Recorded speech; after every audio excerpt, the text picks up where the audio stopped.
Este é o Inova Social Vozes.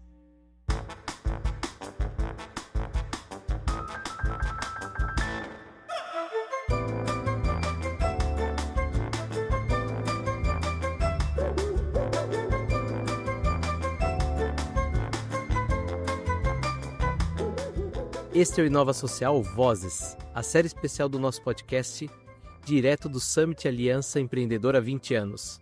Agora recebemos Rosiane Silva, jornalista, produtora cultural, mestre em História e CEO da Compre de uma Mãe Preta, uma social tech que fomenta negócios de mães pretas, pardas e afro-indígenas, que empreendem produtos e serviços dos mais diversos segmentos. E nós vamos conversar sobre como o empreendedorismo e a ancestralidade se entrelaçam na construção das redes de apoio e autonomia financeira. Rosi, seja bem-vinda. Obrigada. E é uma coisa muito importante, Mãe de Nzinga Maria, que foi onde tudo começou. Rosi, eu quero começar falando de algo que você já estava adiantando aqui antes da gente começar a falar, que é o Marketplace, e eu queria que você explicasse o que é esse Marketplace do Compre de uma Mãe Preta. A gente acabou de lançar o primeiro Marketplace focado em vender, né? Vender produtos e serviços dessas mães que fazem parte da nossa rede, mães pretas, pardas, indígenas, afro-indígenas, que são empreendedoras. Então, a gente reuniu tudo que a gente fazia, né? Da visibilidade, fomentar o negócio dessas mulheres, essa rede de apoio, a gente chama de Quitanda da Compre, que é o Marketplace. E aí, quando a gente fala, né, da ancestralidade, por que quitanda? Você lembra das quitandinhas? Quitanda de mercado, que você vai ali, tudo acha? A quitanda, mas também a quitanda das nossas feiras, dos nossos mercados, né, do nosso mercar. Então, assim, toda empreendedora ali, uma do lado da outra, vendendo, mercando. Então, a gente tem uma quitanda, a gente tem as rainhas que estão, né? Então, a gente está com um foco muito especial em construir, né, em potencializar esse negócio e que essas mulheres ampliem essas vendas.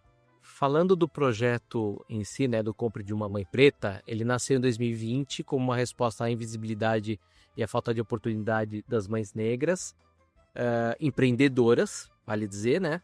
E nesse percurso você tem trazido reflexões potentes sobre como o ato de empreender ele pode ser entendido também como uma tecnologia ancestral, né? Eu acho que você explicou perfeitamente falando da quitanda, né?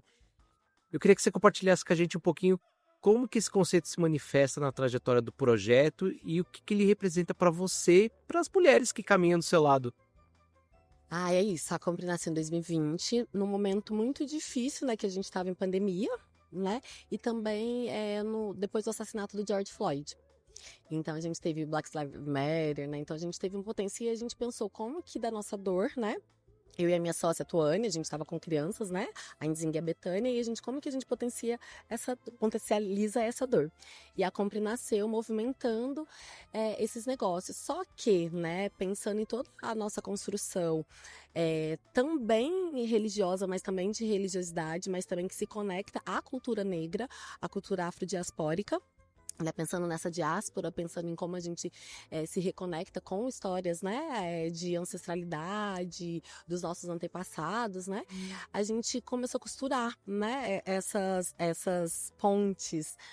E aí, nesse processo, construindo as histórias, a gente vivenciava, né, dentro da nossa religião, o processo dos terreiros, né, o processo dessas mulheres, né, que são nossas ancestrais. E quando a gente pensa historicamente, eu falo sempre que o empreendedorismo não começou agora, né? A roda já gira há muito tempo. E nessa roda, as mulheres africanas que vinham para o Brasil, né, escravizadas, elas eram as donas dos mercados. Elas vinham com essa tecnologia de mercar, de desenvolver. E hoje Carmen Virginia falou, né? Ela trouxe isso, né? Essas mulheres que compravam alforria. E a gente tem como base a nossa história. A gente constrói a Compre de uma Mãe Preta pensando nessa tecnologia ancestral dessas mulheres que eram as donas do mercado. Que elas eram as ganhadeiras, as aguadeiras, as amas de leite, né? Que elas davam conta, e como Lélia diz, né? Elas criaram um português, Lélia Gonzalez, criaram um português. Elas construíram essa base da pirâmide que a gente entende até hoje, mas essa base social e econômica do Brasil. Então a gente pega, e aí demonstrando que, não romantizando, porque é um processo difícil, né? A gente está falando de um processo de escravidão, né? Mas a gente também está falando de potência e prosperidade e construção social, porque essas mulheres que compravam as forrias, elas também construíram grandes potências, assim como a Irmandade da Boa Morte, que tem mais de 200 anos, né? Que né, fruto, é nascido, né, desse processo também. E aí hoje, o que a gente consegue encontrar, assim, de muito potente, mas que a gente consegue ver, são as baianas do acarajé, que é nosso patrimônio material, né, o acarajé, que são essas mulheres que estavam ali nas ruas mercando, né? Por isso que a gente fala, o mercar é uma tecnologia ancestral, não foi inventada agora. E essas mulheres ainda constroem essas narrativas de potência entre a comunidade e as irmandades. E essas mulheres hoje, e aí quando a gente fala de religiosidade, mas de cultura, né? Então quer dizer assim, a gente olha as baianas do acarajé, mas a gente tem a força dessa ancestralidade da conexão com as matrizes africanas. Os mesmos trajes, as mesmas hierarquias, os mesmos processos de respeito. Então, assim, a gente se baseia muito nisso. A gente tem o nosso panteão de orixá, que a gente constrói, né? Desde Oxum, falando da maternidade, até Exu, que além de ser os donos dos mercados, das encruzilhadas, né? Os mercados foram construídos em encruzilhadas. A gente traz como narrativa, né? Narrativa de prosperidade e construção social resgatando a nossa ancestralidade. Você falou sobre desafios, né? Muitas mães negras, elas começam a empreender por necessidade, enfrentando desafios como racismo estrutural, falta de acesso a crédito, sobrecarga de trabalho. Eu queria entender um pouquinho como que você tem visto os resultados que vocês conseguiram impactar até o momento, assim, o que vocês viram de grandes resultados? Olha, é isso, né? Sempre é um desafio, né? Até porque a gente pensa que hoje a gente tem um cenário das mulheres que conseguem escolher empreender, para estar com as crias, né? Porque a gente pauta muito essa maternidade, nosso tempo de enquanto mãe, como que a gente consegue, né, maternar, empreender, né? Como que a gente consegue construir.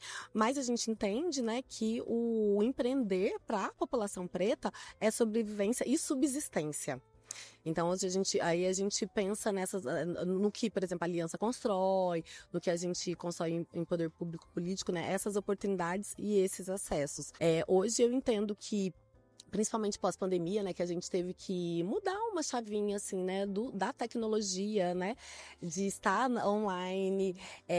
A gente teve um gap muito grande, porque a gente ainda tem uma ausência de letramento digital, que as mulheres que viviam de porta a porta, elas também não conseguiam mais estar nas ruas, né, para mercar, né? E hoje a gente tem uma virada de chave que a Compre entra nesse processo, né, de conseguir criar oportunidades para essas mulheres estarem no mercado. Por exemplo, dentro da plataforma, quando a empreendedora entra na compra de uma mãe preta, ela tem o planos, né, que ela paga uma recorrência, mas ela tem o Clube Odara. Que acontece? A gente consegue, ela entra nesse marketplace, mas a gente consegue apoiar ela, fazer, tirar fotos, subir as fotos, editar vídeo, a gente consegue apoiar nelas, tanto na contabilidade quanto na embalagem. Então, a gente dá essa estrutura. E a gente entende que essa estrutura potencializa, porque aí volta naquele eu empreendedor. No empreendedorismo que é solitário, na maternidade que é solitária, né? Então, assim, a gente consegue auxiliar, dar essa assistência para que essas mulheres possam empreender de uma forma mais saudável, que tenha uma qualidade. A gente consegue parceiros, sabe, para impulsionar essas mulheres. E dentro da vitrine, a gente também, por exemplo, vende em escala os produtos. A empresa quer fazer um onboard, uma festa de final de ano, um kit de 5 produtos em 100 kits. Então, assim, vão ser 5 empreendedoras que vão vender 100 peças em uma venda só. Então, a gente também, né, um dos modelos de negócio, o outro, um é a nossa vitrine, nosso marketplace, e aí, para fomentar mais essas mulheres que estão dentro do marketplace, a gente também oferece essa possibilidade delas serem fornecedoras. Então, assim, pensando na pandemia, teve empreendedora que já conseguiu pagar aluguel, assim, então a gente já vendeu mais de 3 mil kits, né, já movimentou mais de 150 mil reais nesses anos, né, e aí o impacto é real, porque se uma empreendedora de sabonete vende 100 sabonetes numa venda só, o impacto real dessa venda é isso, e a gente fala muito, né, que é o nosso propósito, mas alimenta sonhos, e a gente não é uma mulher, né, uma mulher preta é uma rede inteira. Então ela paga boleto, mas ela também ajuda a vizinha, e é faculdade do filho, e a gente pensa muito em mudar o molde de sobrevivência para viver, porque a gente precisa viver. Sabe, como a gente fala que que as mulheres pretas são as ODS todo, né? Erradicação de pobreza, a gente carrega as ODS toda. Só que a gente inverte essa base, porque já que somos essas mulheres, então, por que não? A gente tá ali em cima, né? E aí vai descendo nas escalas, né? Mulheres, homens, né? E os homens brancos. Aí os que pagam a conta quem? Os homens hétero, branco, que tem dinheiro. Então eles precisam estar ali embaixo, sustentando tudo isso, porque eles têm que... É de onde sai o dinheiro. Né? Então, assim, aí a gente entende, a gente vê como essas mulheres evoluem e como que elas partilham, porque assim, não é uma via de mão única, né? A gente, assim, por exemplo, enquanto processo histórico, pensando em Exu, né? É a mão que vai e volta.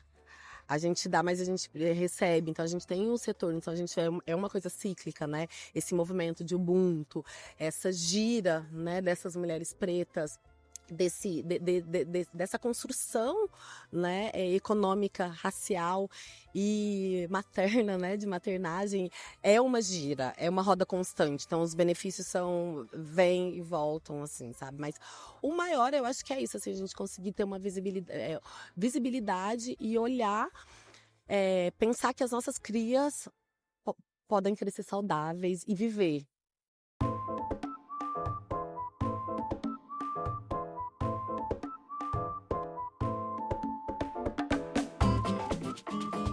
Zi, para a gente encerrar a conversa, eu estou fazendo uma pergunta para todos os convidados que passam por aqui, que é: inovar com impacto social passa por oportunidades.